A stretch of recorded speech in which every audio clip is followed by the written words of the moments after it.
Welcome to the weekly review. Last week we took a week off because we were out at Comic-Con hanging with our fellow comic book geeks, but we're back, and this week we have Victory Green, we have some cake, we have some PEs, and we have some black cement. I am your host, Jacques Slade, and this is the weekly review. My kick's on fire. Starting things off this week is a quick comparison of the Air Jordan 3 in black cement. Now, the comparison is from the 2000 model to the 2008 model and the 2011 model. After taking a look at the images, we see that there are some slight differences in the elephant print pattern, which seems like it's gotten a little smaller over time. There's the obvious, which is the different insoles inside of the Air Jordan 3, and then one that's a slightly, you have to pay a little bit more attention to notice, which is a different size in the perforations in the leather. Now, these changes are definitely small, and the average person would not know the difference at all. However, considering we are sneakerheads and this is what we do, we definitely notice the difference. With that said, let's move on to number 4. Seeing a birthday cake inspired sneaker is nothing new here at Kicks on Fire. However, this one, inspired by Nike Air Foamposite 1 Dark Neon Royal, takes the cake. From just the fact that it's shaped exactly like the Foamposite to the actual details. The bakery did an amazing job of the details. You can see there's a shoe box with another shoe inside of it, and then the actual cake that sits on the outside. They've paid really, look at that. There's the Nike swoosh, there's the black laces, and they even recreated the penny logo on the tongue. I think it's safe to say that these are probably the sweetest cake-inspired sneakers we have ever seen. Let's move on to number 3. The cool gray, solar red, and photo blue versions of the LeBron 8 version 2 have been a big hit with the sneaker community. However, there has been a sample which popped up in Victory Green. Now, I'll be honest, these did not win me over when I first saw them, and now I am still a little weary, but it is good to see that they did have some other colorways that were on the horizon. Maybe they have a few more. Maybe this may not be the only one. As of right now, this is just a sample, and there is no information about a release date. And, I'm kind of cool on it, but, there may be some Boston Celtic fans that felt like they were left out. Well, no longer. Here's a sample. If they hit retail, we will definitely let you know. If you are a fan of the Air Jordan 6 rings, then I have some good news for you, as Jordan Brand has just announced a release date for the sneaker.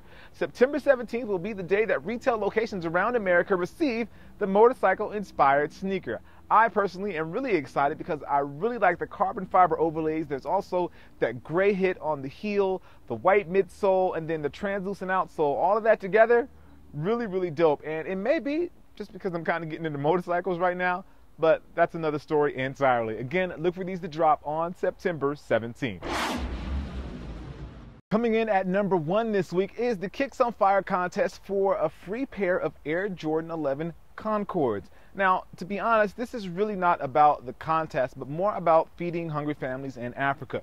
Kicks on Fire has hooked up with Mercy Corps, an organization that brings food and prepares food for people in Africa. And what we're trying to do is reach our goal of $5,000. As of the shooting of this video, we had reached $1,000, and we hope to reach $5,000 by the end of August. So I'll be mentioning this in the next couple of videos just to make sure and remind you guys, just in case you forget. I'm also going to include a link so you could forward the information on to your friends and family or whoever, other sneakerheads that you know that may not get a chance to watch these videos, and let them know about the contest and let them know what we're trying to do. It's not about Kicks on Fire. It's not about the Concords. What it's really about is helping others that don't have the same opportunities and have the same necessities that we have. So for number 1 this week, it is the Kicks on Fire, trying to feed families in Africa with Mercy Corps. So make sure you check that out. There's a link down there, and make sure you donate. All it takes really is $5, and I'm definitely sure that they will appreciate it. Again, it's not about us, it's about them. So if you can donate,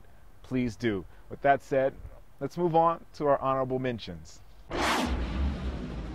Welcome to the honorable mentions, and for this week I will admit that the honorable mentions are a little PE heavy. The first one is an Air Jordan 14 worn by Eddie Jones. I'm a fan of Eddie Jones, and it's also, I really like seeing the shoes that the players actually wear. So that's the Air Jordan 14. The next one is the Air Jordan 5 worn by Ray Allen, not when he was with Boston, but when he was with Seattle. These definitely would look dope during the summer. Unfortunately, they are a PE, so I probably won't ever see them hit a retail location. And finally is the Nike World Be Free PE, which is an old school PE, probably one of the first PEs ever created for World Be Free. He wore the Nike Blazers, and he had his name World printed on the back, which I think is really, really dope. They were available on eBay, so if you do get a chance, or if you're into nostalgia, or if you're into old sneakers, you should definitely check those out. That's the World Be Free PE Blazer, which is definitely hot. I love the old school white leather. With that said, let's move on to our personal picks.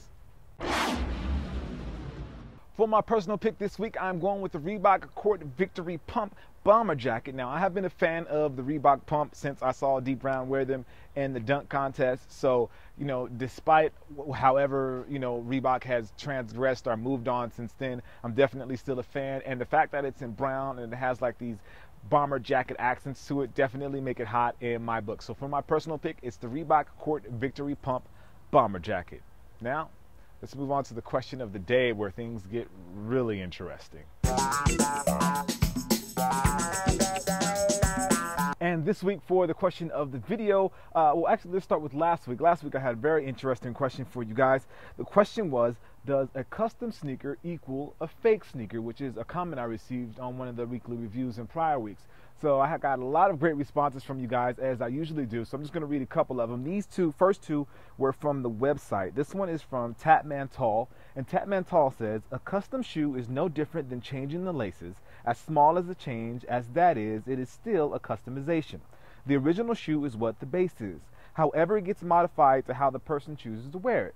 However, a fake shoe has absolutely nothing to do with the original shoe at all. So basically, he's saying any customization to a shoe is the same as a full color change up or anything like that, which I'm sure some sneakerheads will understand. The next one comes from Christopher Trotter, and Christopher says, it does not mean they are fake. That means that the person who did the custom work is very motivated and loves his or her shoes. Plus, a custom is still the real shoe, and fakes are not even real shoes. It has bad material and low quality of work. I think custom shoes are a piece of artwork in a way. If you love the colorway of one shoe, what's so bad about putting it on another one? And I actually agree with that, Christopher Trotter. If I like let's say the Jordan 5 leather look, and I want to put it on a Nike Cortez or whatever shoe, those are the first two that came to mind, that's my prerogative, and I should be able to do what I want to do without being called fake, or that my shoes are fake. But that's here or there. Now these last two are from YouTube, and this one is from Blaze2995. I don't think they are fakes, but I'm not going to pay extra money for shoes unless the art is inspired by me, as in I thought of what to add to the shoe. Very good point. In order not to be a hype beast, or for someone to call you a hype beast, it's better that you think of the artwork yourself. So if there's a particular colorway that you like and they don't make it on your shoe, then that's something that you should personally ask the customizer to do for you, and not just say, oh, I saw this Venom Spider-Man and now I want that. You should probably get something that is, from you, original idea that you created. Great point there, Blaze. And finally, this one is from Pepsi Webcam, which is one of my favorite comments, and it says, I enjoy this show very much. Thank you, Pepsi Webcam. I enjoy making this show. Having said that, I like looking at custom sneakers and I appreciate them, but when they are in the weekly review, I feel like it wastes the spot because nobody can get those shoes.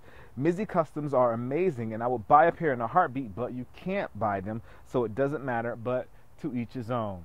Point taken, Pepsi Webcam. Maybe we should get on Mizzy and tell him every time he makes a custom, he should make, maybe make 10 pairs and make it like an limited edition release. I know he did that for one of them, but maybe that should be the thing. If you're going to do that, make it a limited edition, sell maybe 10 pairs. So, other people that get a chance, to get some of your artwork, Mizzy. So, Mizzy, let us know what you think. Leave us a comment, Mizzy, if you watch these videos. Or you guys let Mizzy know that we're talking about him in these videos, and let him know that we want to see more of his custom work, and actually bigger numbers of his custom work so other people can grab a pair. So, with that said, that is the weekly review. So for this week's question, I have a question that comes kind of personal for me, is what's the difference between a sneakerhead and a sneaker collector? Or is there really a difference between a sneakerhead and a sneaker collector?